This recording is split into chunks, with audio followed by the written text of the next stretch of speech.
to this week's episode of The Message.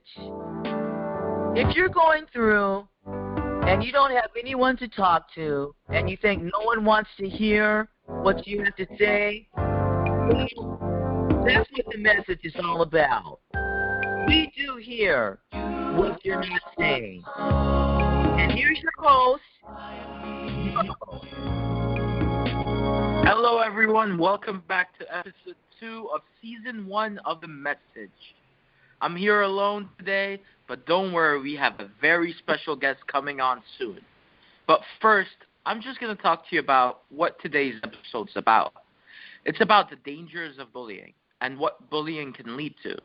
Now, if bullying can happen to anyone, you're young, you're old, you're in your teenage years, you're in school, it can happen to a 6-year-old, it can happen to a 12-year-old, it can even happen to a 50-year-old. Bullying can happen to anyone, and we all know that. But there's different types of bullying. There's cyberbullying, there's physical bullying, emotional bullying. There's bullying in the streets. You can get bullied at home from parents or from sisters or brothers. You can get bullied in school from teachers, from your principal even, or from students around you. We're here to help you overcome these problems. And today on this show, we're going to talk about how bullying leads to other things like depression and anxiety, and the worst of all, which is self-harm. And we do not condone any self-harming. Now, today, because it's episode 2, we were supposed to have a guest host, but he couldn't make it due to technical problems. But don't worry, I'm here, Robin's here, and our special guest is here. But before she comes on, and yes, it's a she, before she comes on, I just have to talk more about this show. Now, this show is going to be 16 episodes long. Every time we're going to speak about bullying, either depression, violence against people. We're going to help you overcome problems. And anytime you're facing a problem, just email us. We have emails on www.facebook.com/adviceseekers. All our emails are on there. We have a hotline for you. And you can just call us, you can email us, tell us what you're going through, and we can actually feature an episode for you. We're going to have special guests every single episode. Next episode, we're going to have a special guest. She's actually in our trailer this episode, which is perfect. But yeah, so without further ado, I present to you our guest just after this coming song. Thank you.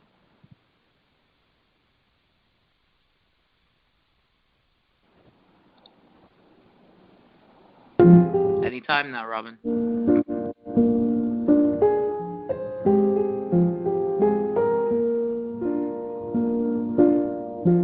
All around me are familiar faces, worn out places, worn out faces, bright and early for their daily races, going nowhere, going nowhere. Their tears are filling up their glasses, no expression, no expression. Hide my head, I wanna drown my soul. Tomorrow, no tomorrow. And I find it kind of funny, I find it kind of sad. The dreams in which I'm dying are the best I've ever had. I find it hard to tell you, I find it hard to take. When people run in circles, it's a very, very mad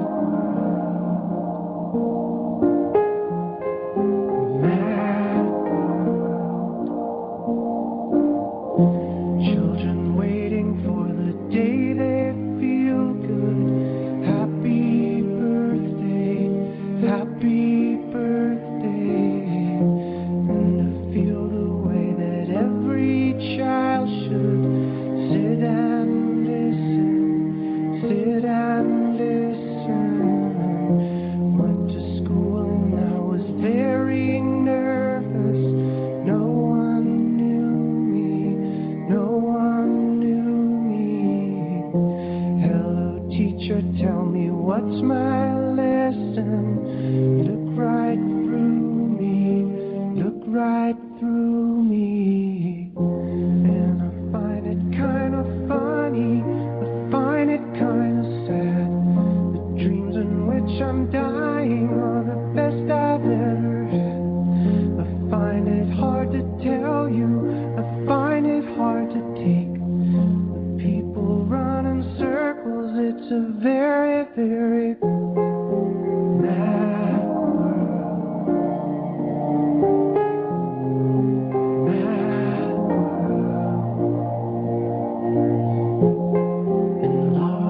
That was truly a great song.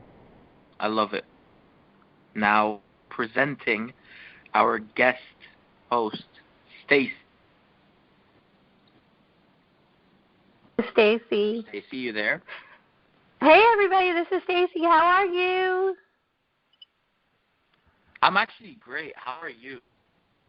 I am doing really good. Thank you so much for having me on the show. I'm super excited to be able to hopefully motivate people and hopefully educate people and help spread some good words about why bullying is so difficult in so many different ways. So I'm very, very honored to be here. Thank you. You're welcome, of course. All right. Let me tell you why you're actually here. Now, we are going to be asking you some questions. It's going to be hard questions, but you might know how to answer them. If you don't, just answer them. But first, I want to know more about you. Who are you, Stacey? Like, what do you do? Okay, well, what I do, I am the reigning Mrs. Elite Florida Woman of Achievement. I will be competing for the title of Mrs. Elite United States Woman of Achievement in November. But I've been a pageant title holder for the last 33 years for different pageant systems. I've traveled all over the United States speaking about different charity events, and I've been a guest at the White House and Congress. I'm a 3-time cancer survivor, as well as double bypass survivor, and 5 years ago I got hit by a truck riding my bicycle, training for a triathlon. So. That's a quick bio. And I do a You Now show every night called Pageantry Now. So. Wow. Well, Stacey, I think Stacey, I think for your general well-being, health and well-being, I think you need to sit down somewhere and be still, honey. I'm doing well. Thank you, Robin. I'm sitting. I have water. I'm comfortable. We're good. All right, that's great. By the way, if you didn't know, this is Robin Lynn. She's our producer. She's great, except when she spams us with emojis. But yeah, Robin Lynn. We can take her anywhere. All right. Next question. To Stacey, of course. So, Stacey, have you ever been bullied before? Yes, I've been bullied. I was bullied all through elementary school up until junior high school, as well as being the victim of domestic violence in a relationship that happened in high school as well. And you would have thought that maybe those things would have ended then, but unfortunately they didn't. Even as recently as in the last several months, I've had a cyberbully that has actually tried to affect my career, which you would think that, I'm going to be 50 on Wednesday, so that's like a big deal for me.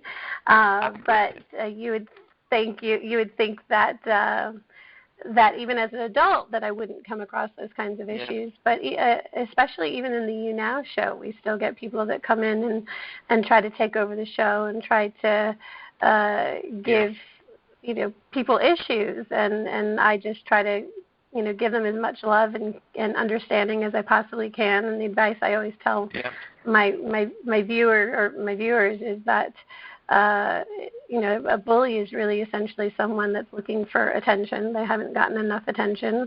And so, I just imagined a 2-year-old throwing a temper tantrum, and I go, yep, that's what's going on right now. Yeah.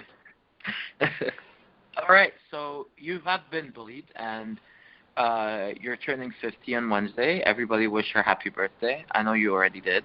But now you just proved my point, which I said in the beginning of this show, that everybody gets bullied. Even if you're 70 years old, you still could get bullied.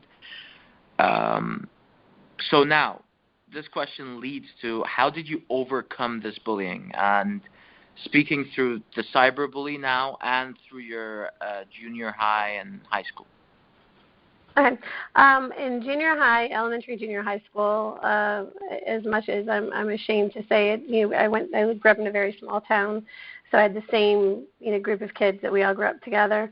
And they used to just tease me a lot, and I think it was my 7th grade year, and one of the boys was like, "Oh, look, it's Stinky Stacey Wasey," and I put my foot up behind me, just like going, "Oh gosh, this is so stupid," and actually accidentally nicked him in a place that was a little personal, and no one bullied me after that. Yeah. It was not intentional. I was not intending to do any harm to him at all. But it was one of those moments where it was like almost like reflective. I kicked my foot up like, oh my gosh, I'm so tired of you guys. And then I immediately, of course, I was very apologetic, and ironically, he and I dated for a little while after that. We do not condone hitting your bullies, by the way. No, we do not. Absolutely, I agree. I want to talk about that reflex action. See, because we can, the people that are victims of being bullied, we can have our earnest responses and our reflexes. And sometimes, though, we have to be careful, though, that even in defending ourselves or in response or any reaction, that we don't break the law. Because even though things are being put upon us, we can still, I just want to bring up that our responses can be so strong and justified, I will say that, okay? But legally, from another standpoint, that's what we have to look at. We can be victimized on so many levels just because someone is determined to get us, so to speak. Yeah, thank you for bringing that up. Mm-hmm. Well, and I felt horrible about it because it was not something. I'm not a violent person. It wasn't something that I was doing intentionally. I mean, it was, and I don't condone it. And that was the worst part about it is that I didn't. I felt so bad about it. It was a reflex. Yeah. And so then I became that much more aware of how your body responds. I mean, actually, later on, I became a therapist. It was one of those things where I think that this whole journey actually took me through this because once I was in high school and I was in an emotionally and physically abusive relationship, I dated the same guy for 5 years, and the way that the relationship ended was with him putting a 45 to my head. And I immediately stood up. I said, "You're not going to do this to me. You don't have the power over me." And I ran out of the house. I called the police. And, it was one of those things where I think maybe I should have done something, but I just went, I'm flying. It's fight or flight, and I chose to flight. And then we called the police. The police got involved, but it was terrifying. There's nothing scarier than realizing that there's somebody that really wants to do physical harm to you. And I was so afraid up until that point to say anything to anybody or to stand up for myself because I was literally afraid. So I tell people now, if you think you're in harm's way, or if you think that someone, and it can happen in a relationship, it can happen at home with your family, it can happen. I mean, everybody's dynamic is different, and I always say that if you feel like you're in danger in any way, please get somebody involved, get the authorities involved, make sure that you are protected and that you feel safe and that you're somewhere where you're safe. Yeah. All right. So I'm thinking of let's answer a question comes from the audience. Last episode, someone asked this question. She's a girl. And she's 18, but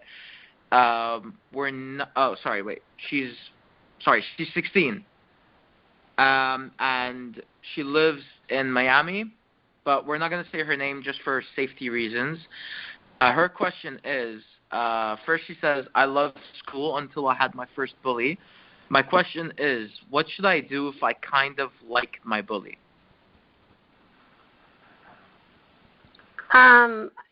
There's a really good possibility that the reason that the bully is bullying is because they're trying to get her attention. So perhaps there is that possibility that person is actually trying trying in a negative way to get her attention, and it's a reciprocated feeling. My suggestion in most situations is if you feel comfortable enough with a person where you can have a comfortable discussion, or even if you want to bring a friend along to mediate it, say, hey, would you mind joining me? I want to talk to this person, and then tell that person, hey, listen, I understand that, you may be picking on me or this may be going on, but the truth of the matter is I really like you. Can we be friends? And if that's not a situation, if the bully is clearly still acting in a negative way, then I would just say, okay, well, I appreciate that. Thank you so much. I guess our feelings towards each other are not reciprocated. Yeah.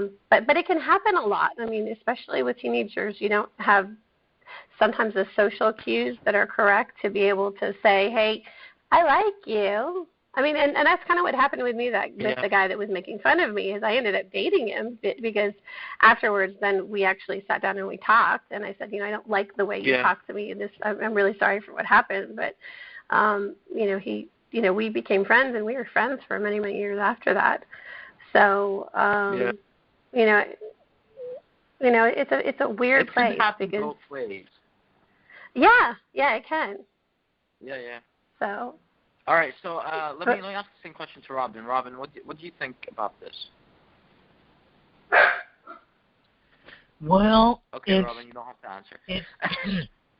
It's interesting the different dynamics that there can be, the conflicting dynamics. It's like, well, wow, there can be an attraction at the same time that there can be some form of abuse going on. Yeah. And that's a good question, and so I hope that we were able to answer that. I don't know, me myself though, honestly speaking, I don't know how much inclined I would be to respond in any kind of way, even to some attraction towards someone that was harmful to me in any kind of way. Yeah. And we have to look at this because a lot of times in society, the limits will be pushed, and then we'll go, oh, I was just playing, I was just kidding, and people are they're really being injured, and we give I like to say the phrase that we give a pass to the psychopaths, and then we go to great lengths, oh, don't say anything, don't rock the boat, but really, how do you respond? Because there is such a thing as rightful indignation as well. And so what, do you meet violence with violence? Do you turn the other cheek? And then just what do the circumstances depict? But I think that whether physically or mentally, when someone takes an action against you, well, that's enough said for me. Hands down, I'm gone. I'm out. Peace out. I don't want to. Yeah. Matter of fact, I think I'm even going to go home right now. No, don't leave. Stay. We still have the ball. Don't leave. I need my producer with me. Oh, I need you. Fine. All right. So, our show today is talking about how can bullying lead to other things. And now, from your point of view, Stacey, what do you think bullying can lead to? Well, clearly it can lead to bodily harm. It can lead to situations where there's either bodily harm done by the person that's bullying, bodily harm that you do to yourself because you are in depression and you don't know how to deal with it, or you don't have the emotions to deal with it. In an adult situation, in particular with like my cyberbully, my cyberbully is actually trying to ruin my career and is actually going out of their way and contacting in industry people that I work with and saying, oh, this person is doing this, oh, person is doing that. And I don't think that they recognize that these actions ruin lives. I mean, even if it's just something as as much as a simple oh, look at you're wearing glasses, that can really affect somebody deeply, and you don't recognize what that effect is going to have on them. And so there have been plenty of people that have committed suicide because they don't know how to externalize how they're feeling because there's somebody picking on them. Mhm. Exactly. So this leads us to our next question. Let's say bullying leads to depression. All right. This is what we kind of spoke about. So this guy, he is coming from Texas. He's 18. For safety reasons, we will not say his name. He says, I have been bullied all my life since I was small since I was little because of my looks. They tell me I'm ugly, I'm disgusting, or I'm worthless, and I should go die. But I love life too much to take my life away. But my question is, I'm always depressed. Is there a cure for that? I think that the best cure for depression, is seeing somebody, making sure that you get a good therapist, that you get someone that can listen to you. Even if it's a friend or if it's a counselor, it doesn't have to be a physical therapist. But I think that having someone that you trust, that you can confide in, that isn't going to judge you about the feelings that you're having is super, super important. If it's more severe, depression can be treated with medications, although, when you're younger, you don't want that to happen because, who wants to be on medication? And then that's able too, and then you get worried about it. And no self-medication. No, absolutely. People. All right. Absolutely. Mhm. Absolutely. All right. Please don't talk over each other. Yeah. No. I don't know, Robin. Do you feel the same way? I think. Yes, I agree. Having a good, strong support system. And when you are on that side of it, when you are the supporter, just give an ear. They don't always need someone to offer a solution. Listen to them. A lot of times we want to go to help people, and we'll do all these things, but if you really want to help someone, ask them, what can I do for you? What do you need? And then just simply do it. And then if you're not, just simply decline, and then without any judgment, I'm not going to get involved in all that, without any judgment and all that, being on the supportive end. And then depression, watch this, okay? When you're depressed and when you look up, it is physically impossible to be depressed. And there are simple, natural things that you can do to alleviate the symptoms of depression. Number one is getting some oxygen in your body really fast, and you can do just bust out 3 jumping jacks really quick. Another thing that you can do is go out and get the sunlight on your face.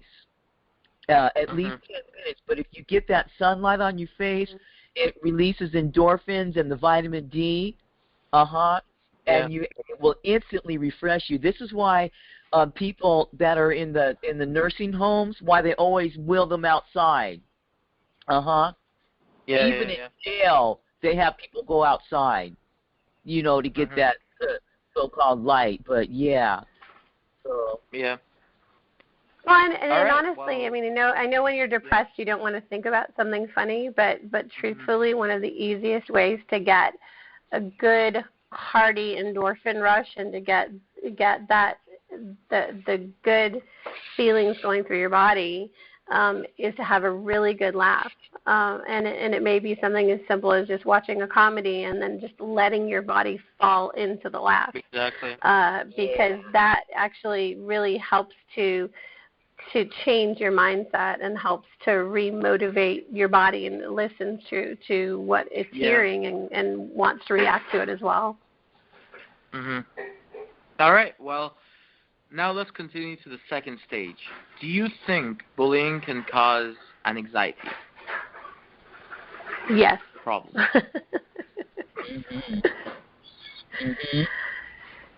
Okay. So let me talk more about that. So, for example, how could someone get an anxiety attack from bullying?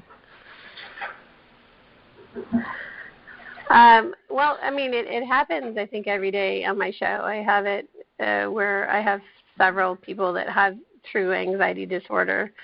And I think that a lot of their anxiety disorder started because they were bullied and they didn't have a really good positive outlet to be able to feel safe in. So when I do my show, that's one of the things is we're a no bully zone. We're all about trying to make sure that everybody feels safe and comfortable and is allowed to be able to share their feelings and not be judged. So like on Thursdays, we do Therapeutic Thursday where it's really about letting them talk about what their issues are. Because, anxiety, to the point where some people get so anxious that they don't leave their homes ever. Is really, really serious, as serious as depression, to the point where, they're afraid of every single thing that they do. And that absolutely can be an onset from somebody bullying them, absolutely. Yeah, exactly. Robin, what do you think? I think that you definitely can develop anxiety after experiencing bullying and any trauma. And because long after the event happens, you can still be feeling the effects of the trauma. And you can very well still be currently victimized by the bullying or whatever you're enduring. Or a lot of times what happens is after the event, when we go to share the event because we're still trying to process it and deal with it, we get re-victimized. And it can be really, really tough. Oh, my phone's doing weird stuff. It can be really, really tough because this is what we're talking about now is triggers. You can be triggered by noises, sounds, the way someone looks or moves. I mean, you never know what can happen in your response to the anxiety. One thing that will help, because I have experienced a lot of anxiety, a couple of psychotic episodes and breaks and all that too. But one thing that I did that helped me was to open my eyes and just take a look around me, and I can see everything is in place. Like my TV's there, my TV's on, the lights are on in the kitchen, kids are in the room, there's traffic going down the street, and I can see everything is okay. And then if I can just try to kind of see that everything is okay, then I can kind of like connect on that and calm myself down and take a deep breath. And also reduce any and all stimulation if you can. If you feel yourself getting anxious, try to remove yourself from the situation. If you can't, I don't know. Me, myself, I kind of go in this zone in my head, but, I'm not recommending that. Yeah, well, I think it depends on the person too, Robin, because like for me, when I start to have an anxiety attack, I did biofeedback years ago, and they used to give me Tetris. It was on a Game Boy, and the repetitive game of playing the same thing over and over and over again, figuring out those puzzles, shut down the emotional center of my brain so that the anxiety would go away. I mean, it was a coping mechanism because bullying can cause post-traumatic stress disorder, PTSD, and you never know what's going to be the trigger that causes it until you find out what those triggers are. You can be thrown into a situation, like you said, a loud noise, something that you don't even anticipate causing the anxiety. And so, ironically, that is where I go. I go to a very simple game that's just a very repetitive game where it shuts down the emotional part of my brain, and I'm thinking mathematically instead of emotionally. Yes. Counting our numbers, it uses the side of your brain that kind of helps you get, reset yourself. Right. Mm-hmm. Yeah. Excellent. All right. Figured it out. That leads us to our next question. So this question really affected me personally because my grandfather passed away from cancer, and I'm sure it's going to affect Stacey because she's a 3-time cancer survivor. Might affect Robin too, but it really affected me because I kind of teared from the story. Here we go. Hi, I'm 15, and I have cancer. I go to a school in Washington, D.C., and I lost my hair. So I tried to cover it by wearing a hat, but no one likes me at school.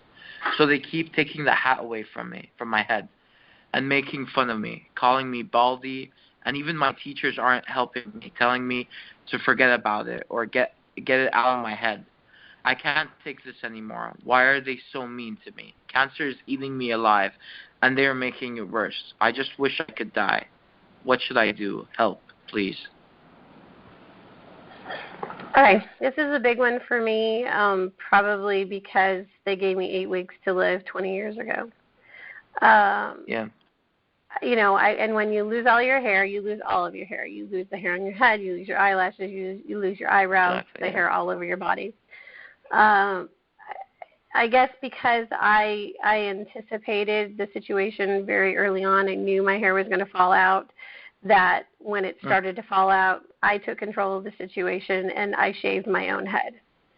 And I chose to be proud of it. I chose to be proud of the battle that I was fighting, and I refused to wear a wig, refused to wear a hat. People would actually give me a hard time. Why? I mean, people I didn't even know. I'd be walking through the mall, and people would walk up to me and said, "Oh my gosh, that's so horrible. Why don't you cover your head? Why are you exposing us to that?" And I look at them and I go, "That is your problem. You're the one that's insecure about this. I am not.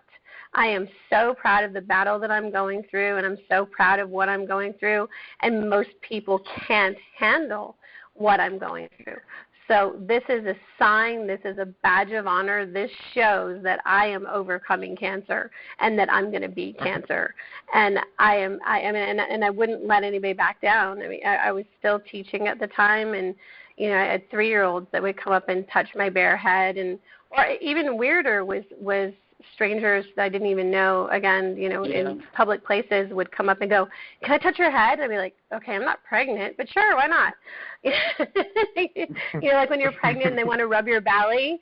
So, but it really was a situation where it was extremely important for me to be very proud of the fact that I was bald, because this proved that I was going to overcome the disease.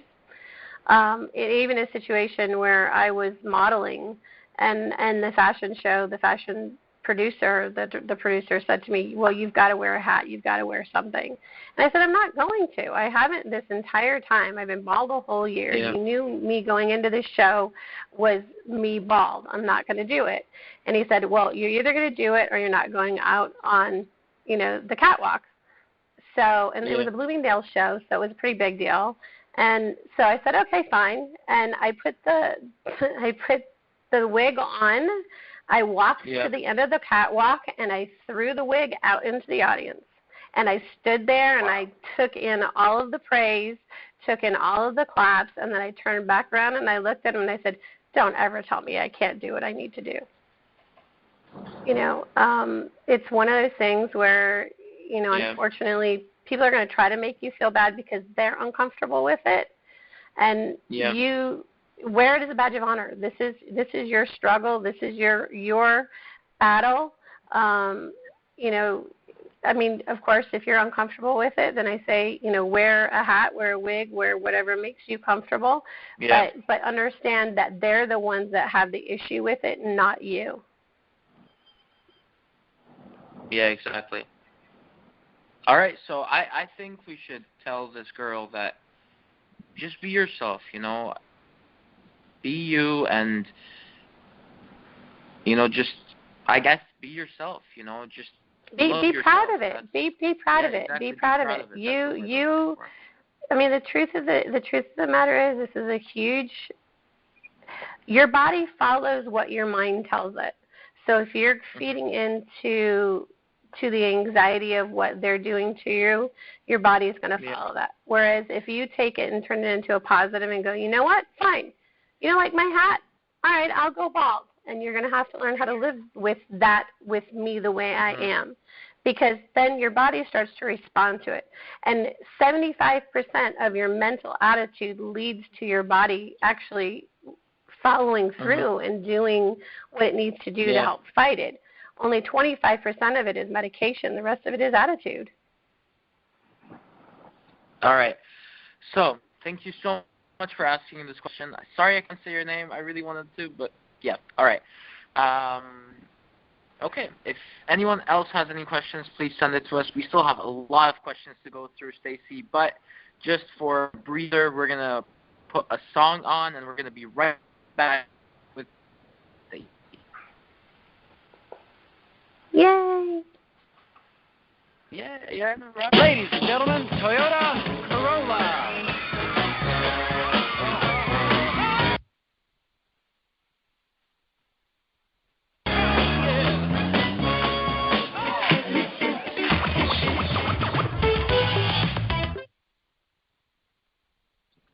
Hold on. The song obviously is not what the song said it's supposed to be. Just give me a second. I'm going to put on something. Jesus. I can sing if we need to. Oh, me too. Seek after it, yo. Hunger after it. Hunger and thirst. Bless you, man.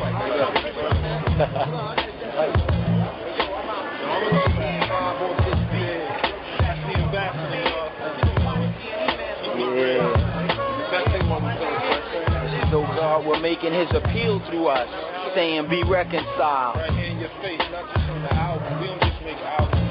We let y'all know we out here for real. One-on-one. True that. No stage. Right up in your face. Where no applause can be found. No ethnic barriers. We go to them all. Just roll up in one of these stores. They was watching. Yes, they was. Who am I? Just a bag of dust, putting trust in the Most High. Why boast? I know that I'm nothing. Pumping and pumping someone else's air through my lungs. Cause everything belongs to the son that was hung up on the cross, strung up for the lost. Y'all know they slayed him. He rose from the grave, came to save, though they played him. Some hate him, mocked him, to the ground his blood spilled. Till this day they be shocking the things that got him killed. Shrilled and screamed, knowing he'd redeemed half the planet. How could he stand it, knowing he'd be taken for granted? Disadvantage became dust, just like you and me. Human beings, just so he can put us at Calvary. Now how do we say thanks? Better yet, check how could he take it? Despising all the shame, being slain in sight naked. Crowned with thorns, scorned by the unrighteous judges. The king's arms expand, shook hands with death clutches. Till the deal, kill one for all, called it grace. Meaning the supreme being would die in our place. He was rich, yet became poor, so that we through his poverty could become rich. Hit the lottery, pottery is all I am in the hands of the maker. Just a customer dust, and plus a salt from the shaker. Meek and lowly, Jesus speaks me the holy. I gotta give the props to the Father who molds me, cause dust is all I am, that's where I come from. The dust. Dust is all I am, that's where I come from. The dust. Dust is all I am, that's where I come from. The dust. Dust is all I am, that's where I come from. The dust. Dust is all I am, that's where I come from. The dust. Dust is all I am, that's where I come from. The dust. Dust is all I am, that's where I come from. The dust. Dust is all I am, that's where I come from. I can't lose, I refuse to choose death over life. I was done in, then had a run in with Christ, now I'm freed. What made made him bleed and cling to a tree and get nailed to the form of a lowercase c. No beating around the bush, the rose of Sharon got crowned with thorns and was risen up on a third day morn. Now it's on for anyone that's got the time of day. Let them change the act and you seem just like a drama play. I'ma say it once, twice, even 1,000 times. Every day of the year, Jesus Christ be my Valentine. Who's standing on faulty ground? If you ain't down, then be salty now. Tell me, what do you see when you close your eyes? Nah. What will you see when your life goes by? Question for your next session with your cipher. Eternal life, whose God brings it hyper? Is it the God who spoke this darkness? Breathed into the abyss with his fist to pull right out of darkness. Walk this day, then walk this way. You want eternal life? Well, then you ain't got no toll to pay. Why? Cause Christ paid it all when his blood flooded the streets. In the 199 with the ruggedest beats. We get biz like show, so AG act like you know. Tell me, yo, what made him pay the debt that you owe? Was it love? Unlike this world has ever seen before. Born, I guess, on the flesh that was torn. Mourn, so bright in the morning star who died for you. Father, forgive them, for they know not what they do. True, you're missing his touch, I tell you this much. He thirsted, cursed it when the curve upon some hits up. Now there's ever living water, come place your order. I'll pour out my spirit upon your sons and your daughter. Before the time's up, come line up by the creek. And bathe in the blood of the Lamb as it leaks. God speaks to dust and it becomes man. Then he breathes on us and we become dust again. Cause dust is all I am, that's where I come from. The dust. Dust is all I am, that's where I come from. The dust. Dust is all I am, that's where I come from. The dust. Dust is all I am, that's where I come from. The dust. Dust is all I am, that's where I come from. The dust. Dust is all I am, that's where I come from. The dust. Dust is all I am, that's where I come from.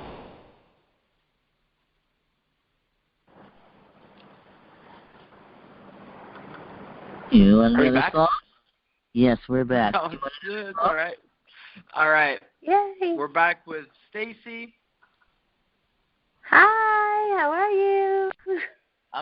Are we really going to repeat that again? All right. Let's continue what we were talking about. We have about 20 to 25 minutes left of the show. We're just extending it a little bit for the... Like, we have a lot of questions, and we still didn't answer a lot. All right, Stacey, do you want to get going with the bullying and the next step, what it leads to, or do you want to answer another question? Let's answer another question. All right. This question is coming from a 14-year-old girl. She lives in New York. Los Angeles. I'm reading the wrong question. All right. She says, I'm 14. My dad, wait. Sorry, I didn't read this before. Okay. All right, I'm just thinking if I should say it or not. My dad abuses me every day. My dad used to abuse me every day. Till now, he beats me whenever he's angry. Not only do I get bullied from my own dad, but teachers also tell me I'm ugly or worthless. I can't talk to anyone because no one believes me. Having been the child of abuse, I'm going to say that yes, that's true. It's hard for me to talk about a little bit, but especially because this is a very, very open format. But a situation happened when I was 16 where my father got very angry with me and actually punched me in the face, and I had to have surgery to put my face back together. And I was told at the hospital back then there wasn't quite the same situation with Child Protective Services as there is now. And so when I went to the hospital to have it repaired, they told me that the social worker came in and they said, well, you have an option to go home with your family, or we could put you in a mental institution.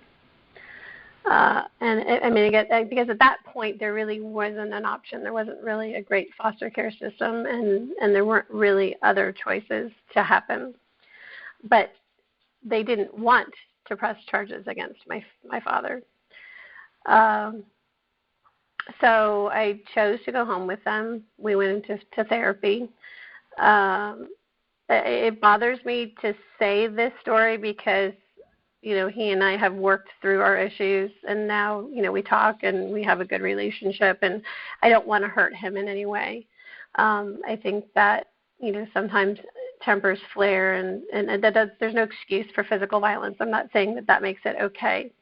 I'm glad that I involved the people that I involved. I was very lucky that, because my family told me to tell everybody at school that I got hit in the face with a baseball, and the baseball broke open my cheek. And 2 teachers who I guess were just way more aware of what I was lying about said, "Stacey, really tell us what happened." And they took me under their wing. They took me into a situation to try to get me out of the house as often as possible. They started to put me in extracurricular activities. They started to get me into situations that were much more positive situations, so that less and less I was having to deal with my family, which was super, super important. And eventually, I moved out, which was not something that necessarily I wanted to do. Like, we started action for me to become an emancipated minor, which was very difficult as well, because, I was 17 years old and trying to juggle all of this. And I didn't seem to have enough support from my family or from the people that I had. Even the therapist really wasn't helping. I mean, the therapist ended up trying to commit suicide, and we were like, oh my gosh, this is just insane. It really was crazy. It was a crazy, crazy part of my life. I'm very, very blessed because a family that I babysat for intervened, and they said, you come live with us and we'll take care of you. And I said, okay. And then in return, they got great child care, and they got, a teenager that maybe they didn't expect to have. And then if it hadn't been for me sharing that story, and if those teachers hadn't have gotten involved, I don't think I would be here today, because I know that there were very many times where I felt worthless, and I felt unloved, and I felt like I wasn't worthy. And unfortunately, at that same time, I was in that abusive relationship with my boyfriend. So it really was like a double time. Keep talking to somebody until you find someone that is willing to help you. Keep talking, keep sharing your story. Don't be afraid to tell someone what's happening. Now, services will intervene, and they will go in and they will help you now. But find help, find an adult that believes you, and don't give up until you do. All right. I'm sorry, Robin. I got booted off. My internet dropped, and so the broadcast is not going. But we're recording here, so we'll be able to still have a file to upload. Robin, can you hear me? Yes. I can hear Robin. Okay. I can hear you. Yes, I All can right. hear. Can you just put us back on, or what? I just explained to you that my internet is out. So I swapped over to a Wi-Fi, but the broadcast is not back on. All right, I can't get the broadcast. Yes. But so we're recording here, so we'll still be able to just pick this up and upload it. Sorry. No, it's okay.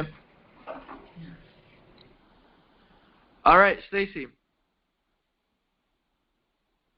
Yeah. I'm sorry. Was that a little bit more to information? I'm sorry to share that, but it really did happen. I don't talk about it very often. So I just want it's okay. someone that's going through it to understand that they need to find an adult they can trust.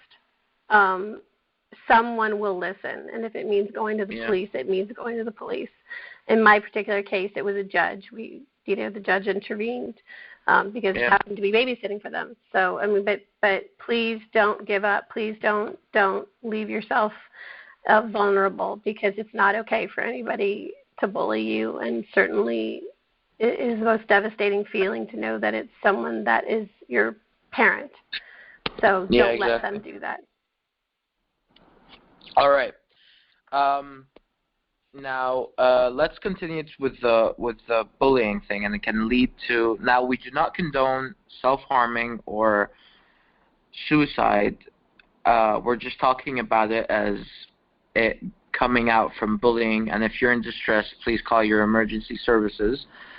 Now, we all know that bullying can lead to suicide and happen a lot. And there's even statistics on it which says 50,000 people commit suicide every year, and 10% of them commit suicide from bullying. Now, in your opinion, Stacey, do you think, like, for example, if someone is on the internet and they're like saying, telling people, hey, I really want to kill myself, and everybody tells her, why are you like, you're just doing it for attention. Do you really think it's for attention, or do you think it might be real? I always treat it like it's real. I don't ever question it. And there's several hours that whenever someone comes on their show, they actually put up, information to be able to contact suicide prevention or suicide hotlines. Yeah. In one particular situation, we actually had someone said that they were getting ready to cut themselves as we were on the line. And I muted the show. I turned to my husband and I said, I need you to immediately call 911 and ask them what we need to do. I don't, and I tell them, I say, I take this very seriously, so please understand that if you are telling me that I am going to take some sort of action to be able to help you out. So I take it very seriously, because I certainly, I can't feel, I would feel horrible knowing that I wasn't able to reach out and get help when they really needed it. So. Yeah, exactly. All right, let's continue to our next question. Our next question is from, one second. Where are the questions? Oh, hey, I'm 22, and I've been bullied all my life. And currently, I have this cyberbully on Facebook. And every time I post a picture, he calls me a cow, or I shouldn't wear a swimsuit because I'm fat, I should lose weight. And sometimes he tells his friends to call me fat or ugly or worthless. I don't know how to prevent this. I just keep blocking them. That's really all you can do is block them, shut down your Facebook, shut down the people that have access to your Facebook. If it means clearing out people that you think might be your friends, or I mean, social media is such an insidious way for people to sit back behind a keyboard and pick on somebody. Exactly. And I just say, if you really feel that way, shut everything down. Make it so that only your family and your good friends have access to it. I mean, honestly, life happened before there was social media, and we had friends and we talked to them on the phone, and we had relationships. Facebook, social media in general isn't real relationships. So, maybe take a break from Facebook for a little while until the situation stops, or just shut down the Facebook as much as possible. Yeah. All right. We can continue with the bullying story, or we can answer a question. Your choice. You said you have lots of questions, so I would much rather, we can, either one, it's up to you, but I feel that answering the questions is far more important. All right. We'll answer questions. All right. So this comes from Atlanta. Ooh. Robin, you might know her. Oh, you won't, because she's young. Okay. Hi. Hey, guys. My question is kind of a story. Okay. It doesn't say an age, so I don't know what the age is, but I think it's high school. So I had this best friend that passed away from cancer. And while I was her friend, people used to I can't speak. While I was her friend, people used to always make fun of her because she lost her hair. And now they are bullying me because I shaved my head in honor of my friend. I don't know what to do. I can't stop them from calling me names, and it's just messing with my mind. Help. First of all, kudos to you for supporting your friend. It takes, I think, a lot of courage to be able to stand up next to your friend and go, you know what, if she's going to be bald, I am too. So I think that's amazing. I think that is a sheer sign of strength and an amazing, wherewithal. That doesn't happen with teenagers as often as I would like to see. Is that we stand up and we actually, support our friends. And I say this every time, someone loses somebody. I say, you are walking in their footsteps. Every single step that you take forward is representing their lives. They are with you every moment that you live. They never go away. So be proud of the fact that, your hair is growing back. It'll grow back. That is the one thing that happens with, with cancer is, it goes away, the treatments go away, your hair grows back. It's going to be short for a while, but you know what? Be proud in knowing that you did something extraordinary to support your friend. And again, these bullies are just feeling uncomfortable because they don't know how to deal with it and they don't know how to be able to express it in a positive way. So, wear it proudly and tell them, hey, just because I look so amazing bald is not my problem. You guys are the ones that clearly have the issue with it. I mean, make light of it, make fun of it back. I mean, they don't expect you to respond in a positive way. They expect you, the intended response is for you to go, oh, I'm so worthless. You don't want to give them that power. You did something that was very, very powerful by shaving your head. Yeah. So use that power to your advantage. Exactly. Robin, what do you think?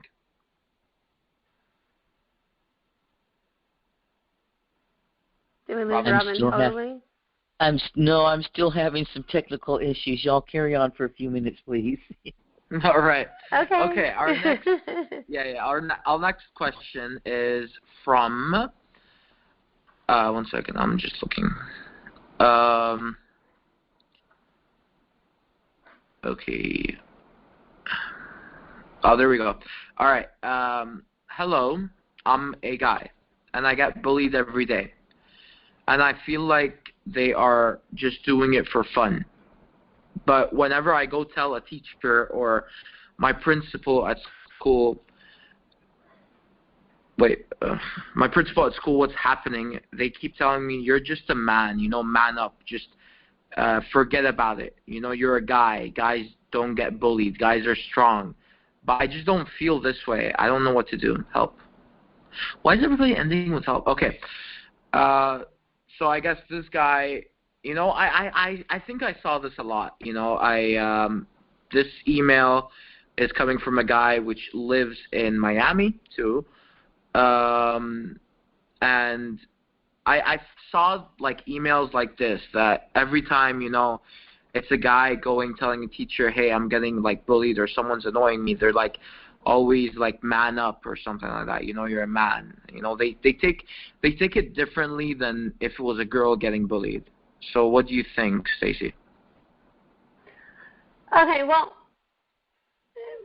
bullying doesn't change whether you're a man or a woman. Your emotions are still involved. Men and women deal with things differently, but it doesn't make it any less impactful in you.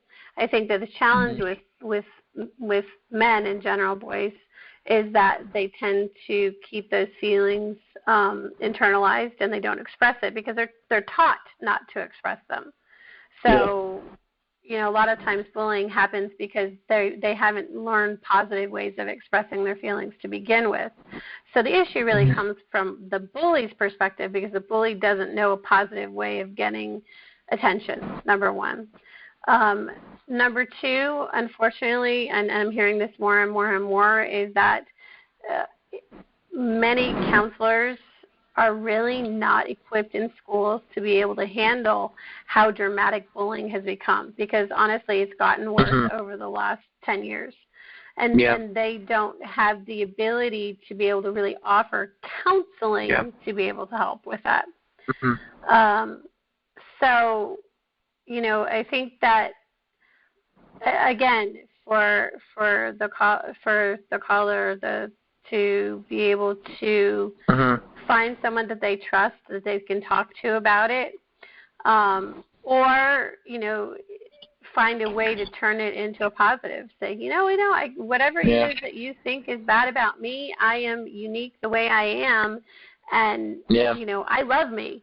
And trying to be able to turn it into something where you are making them understand that they're not hurting your feelings. Because the reality is the process of bullying requires two people. It's the person that's the aggressor, and it's the person that's receiving it. And the person that's receiving it can choose to receive it and feel feelings, or to ignore the feelings. You choose to feel those feelings or not. That's your decision. So, and it sounds kind of simple, but it's true. You choose to be sad. You choose to be angry. You choose to be happy. It is a choice. So take it and say, you know what? I hear what you're saying, but this is how I feel. I feel good about myself. I feel good about the things that I do. I feel. It's not being pushed onto them and their feelings. Thank you for sharing your feelings with you, but this is how I feel about me, and make it a positive situation. Yeah. No, I like what you're saying, because it's so true. All right. Next question. Actually, it's the last question that I have here for tonight, and I think this is like, I never heard this question before, but I think this is the best question. All right, I can't find it. All right, let me ask you a question first until I find this email, because my phone's going crazy. Now, for example, you are a principal of a school, all right, and this girl comes to you and tells you, hey, I've been bullied at this school for a very long time, and this bully's name is this name, this name, this name, and you find out that it's your son, all right? Your son is bullying this girl. What is your action towards your son and the girl? I would beat him down. No. We would have a very stern talking with.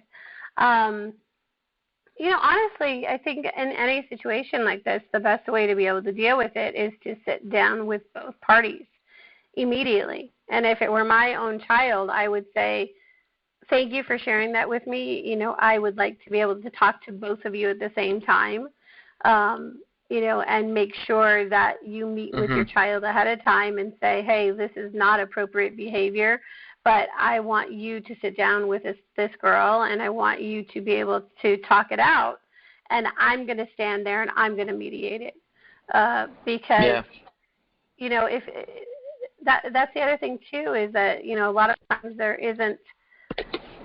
aren't classes that teach us how to communicate, and communication is a two-way street.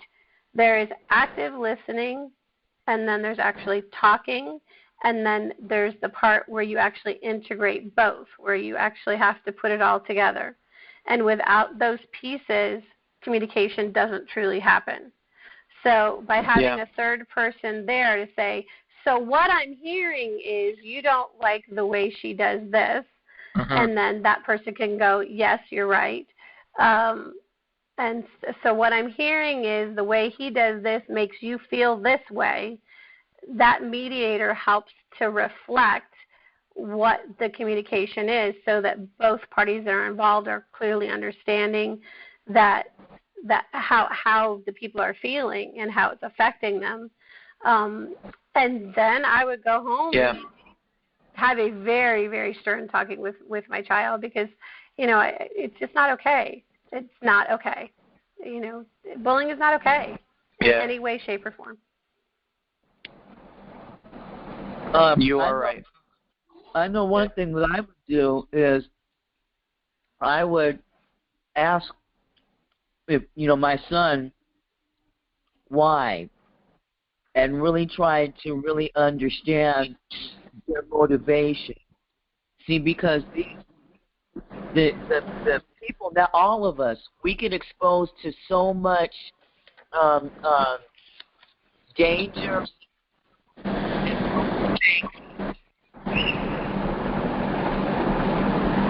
Yeah. I don't know what Robin? that is. What's that noise? Okay. What noise? So I don't know, it went away. We are exposed to so much danger out there that I think I might have just lost my point. I got distracted. We're exposed to so much danger that our reactions, the way that we respond to it, I'm sorry, there is so much danger and it's so common that what I'm trying to say is that we're desensitized. Mm-hmm. Yeah. And a lot of people now that are abusers and perpetrators, you have to understand why, because even on the cartoons, little kids watching cartoons, they see the violence. And so they see somebody get knocked out with a big metal thing, and then they get up and laugh and walk off. And so there's a lot of misperceptions going on. So you have to get into the minds of the people to try to help them even understand and grasp it, so that they can change or modify. Yeah. Exactly. All right. We're coming on to our last question. Now, please concentrate on this question because it has really bad spelling. I'm sorry.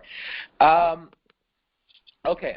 So we do not condone anything I say in this question, and we are going to be in contact with this person soon after the show, and we're going to be talking to him. To her. She is 16 years old, and this is her story. I self-harm every day. I feel like it makes me feel painless. Right? My best friend is a backstabber. She always makes fun of me behind my back. I was in the hospital 2 days ago because I bled out from the self-harm. I don't know what to do. I don't know what to do. I don't want to live on this planet anymore. Planet full of bullies. Planet full of violence. Planet full of hatefulness. Hatefulness? Is that okay? Planet full of just everybody hating me.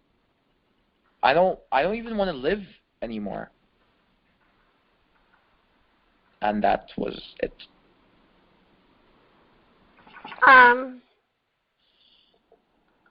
There's nothing worth taking your life over. As much as your depression you may be feeling it right now. I feel for you. I understand that you're probably feeling, well, like you said, backstabbed in your exact words. Clearly, this person is not your friend. Clearly, you need to get a new support system and new friends that will be able to help support you. If you have been in a situation already where you have self-harmed to the point where you have been hospitalized, you need to get a professional involved. You need to get help. You need to have someone that you can talk to that you feel safe with. And I don't mean just a friend. I mean, please talk to a therapist. Talk to your family. Tell them that you need help. This is not something to play around with. You're talking about your life. You are reaching out. You are asking us to help you, and we're strangers, but we can't help you better than you can help yourself. You have the ability right now to be strong enough and good enough and better than this to be able to give yourself the support that you need and reach out and have somebody else help support you through this trial and tribulation. But absolutely get rid of the friend. It's not worth it to keep a friend that's hurting you. Yeah. And please, please, please call Suicide Prevention Hotline, call 911, talk to your parents about getting into therapy. Please get help now. Do not wait. Yeah. Robin, do you want to add anything? I couldn't have said it any better. Robin's eating. Okay. All right. Now, we are about to end the show, but before we do, we would like to ask Stacey one last question. Okay. Are you ready for this? This I don't know. is very I'm in tears right now. So I'm in tears already. So go for it. Just get Magical Voice to hug you. Okay, magical voices. All right. Magical voice, come here.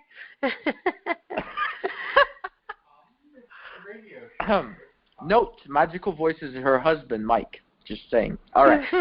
Moving on. No, but Mo says I need you close by, so come here. All right. So this is my question. Do you think that when someone's getting bullied or they're in distress, do you think it's easier for them to talk to a stranger or to talk to their family member? And which one do you think is better? Honestly, I think it's easier to talk to a stranger. Okay. I say that because I'll give a little bit of backstory about it. When I found out that I only had 8 weeks to live with my cancer, I didn't tell anybody. The only person that knew at the time was me and the doctor. The first time I ever uttered the words on September 11th, 1996, I was given 8 weeks to live, was in front of a group of strangers at a Leukemia Lymphoma Society fundraiser, and that was 5 years later. And honestly, it was the most freeing experience I had ever had because I let something out that I had been holding in for so long. Yeah. And because of those moments with my cancer, now I've been able to tell the stories of what happened when I was a child and when I was a teenager and when what I went through previously. But I think that telling strangers is easier because they're not emotionally involved in it. They're not going to be reactive to what you're saying. They're going to take it in a unbiased way and be able to process the information in a more realistic, cohesive manner than a family member or a friend is going to be able to, or someone that knows you personally. Yeah. All right, Robin, what do you think?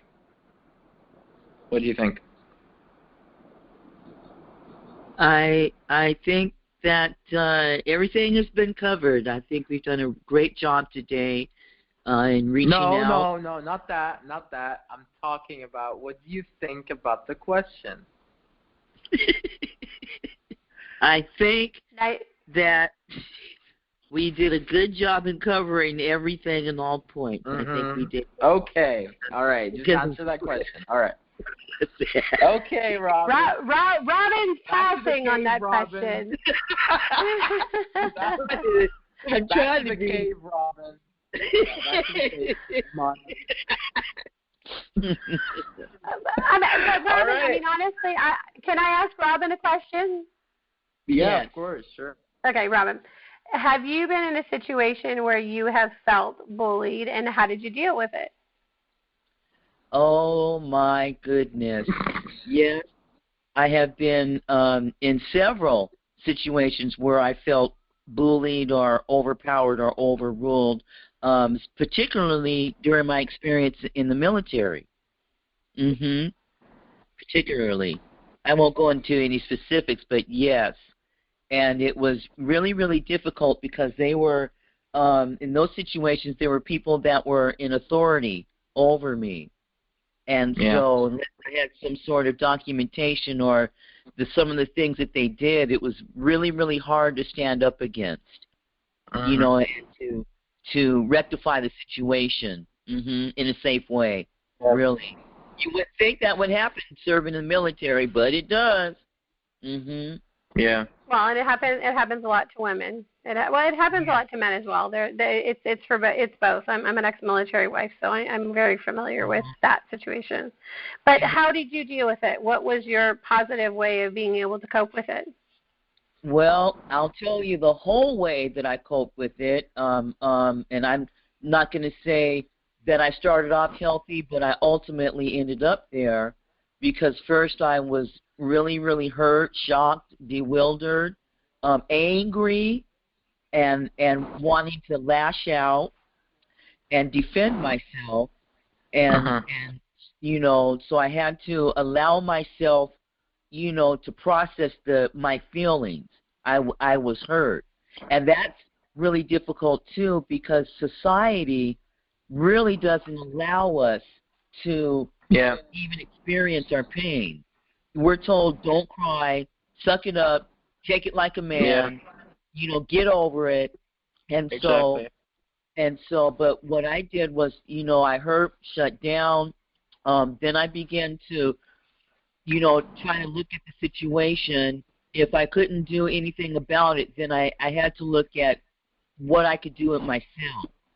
And so I did a lot of self-reflecting at what I did to contribute to the situation.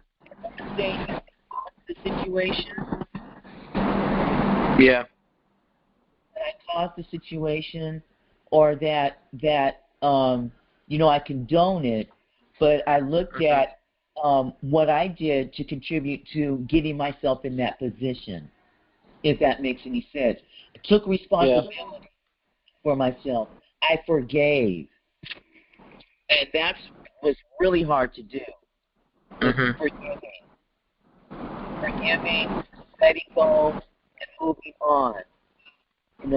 Yeah.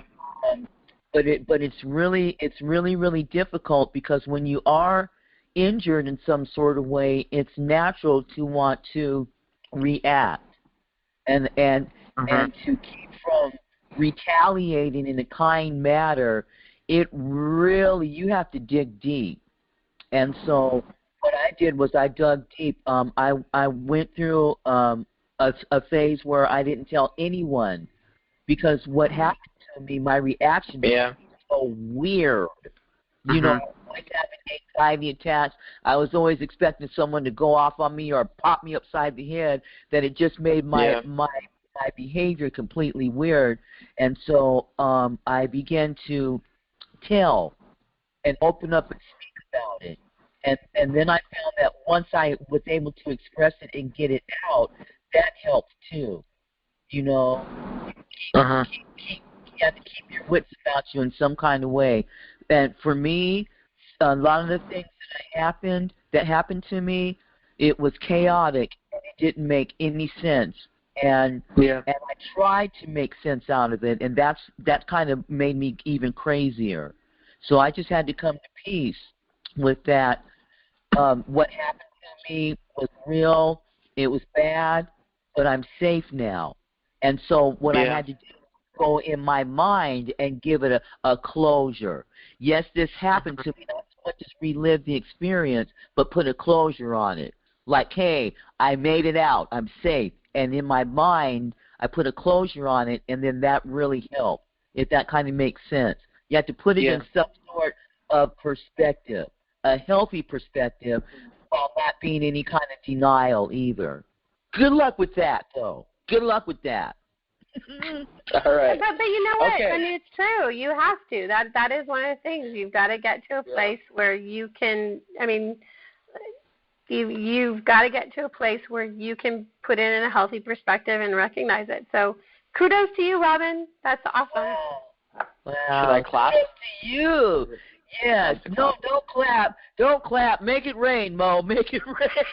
All right, I'll make it rain by saying this. We like rain over here. We like rain. Stacey. Yes, all right, my Robin. love. Back to the cave. You know the way to the cave, right? Take Tina's cat too. All right. Now, for anyone that's listening or is gonna listen, because we're off right now, but we're recording. How can they find you? You can find me. The easiest way to find me is every night on YouNow. It's younow.com/pageantry now. I do a show every night at 8:30 Eastern Standard Time. You can find me on Instagram, Facebook, Twitter, Snapchat, Musically are all Pageantry Now. Or you can find me on YouTube. There are videos on YouTube as well, youtube.com/Pageantry Now Media, or at my website, pageantrynowmedia.com. All right. Wow, that's a lot. Okay, can you send it to me? When are you? You said that you're on Monday through Friday? 7 days a week, every day, 8:30 Eastern Standard Time. Okay. Because watch this. I'm having problems again. I love having a live chat room type atmosphere show on Vibes Live Radio. And we actually have that time slot open several nights a week. So what do you say if I simulcast your show and we put you in syndication through Robin Lynch Productions and TRM Network? Oh my God, Robin, are you serious? Yes, ma'am. Are you serious? How about? I'm crying. Yes, ma'am. That would be amazing. Can you talk after the? Can you talk after the show about this? Yes. Okay. Yes. We're kind of in a show here, Robin. You can't just. Sorry. You can't just go grab my guest. You can't just go grab my guest like that. But it's for the good of the nation. Because of the nation after the show. Robin, what did you say about leaving the cave? What? Who? Listen, I'm going to go home now. I'm sorry. No, wait, let me finish my freaking words. What? Let me finish my words. Stacey. Yes, dear. All right. It was great having you here. It was awesome. I loved you here. I'm going to keep watching your You Now. Everybody go to her You Now on Pageantry Now, her Facebook, Twitter, Instagram, Musically, Snapchat. It's Pageantry Now, her website, www.pageantrynowmedia.com, or her YouTube channel, Pageantry Now Media. Look, I remembered everything. I'm impressed. Yeah, thank you. I want an autograph. We're going to send you flowers. Oh, my gosh. Just come to Las Vegas. I'll be at Miss USA on Sunday, so you can come to Las Vegas. Oh,